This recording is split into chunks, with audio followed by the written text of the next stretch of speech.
Andito pala kami ngayon sa Casa Eugenia Private Pool Resort Tower, Grottoville sa San Jose del Monte, Bulacan. Dito namin gaganapin yung birthday ng kambal namin. Bali, ang birthday nila ay July 31 pa. Pero since nahirapan kaming humanap ng available na private resort, buti na lang tong Casa Eugenia ay available. Thank you sa mga sponsors!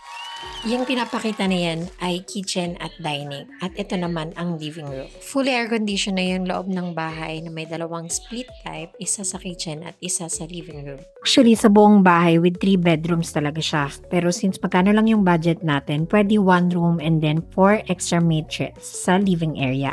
Ito naman yung basketball court area.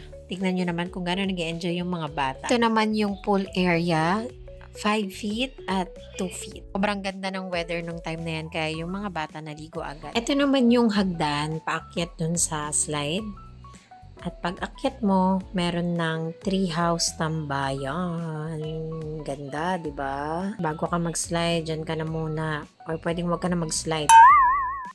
Finally, it's dinner time. Late na nga pala kami magsipag-dinner dahil ang oras ng check-in namin ay 3 p.m. 8 a.m. nag-inquire ako sa Casa Eugenia at doon na napag-desisyonan na ito na yung private resort na pipiliin namin since ito na lang naman talaga yung available. 11 a.m. talaga yung oras ng pasok namin doon sa resort pero nakiusap ako na baka pwedeng 3 p.m. na lang dahil magbabasta pa kami at babiyahe pa kami pa uwi.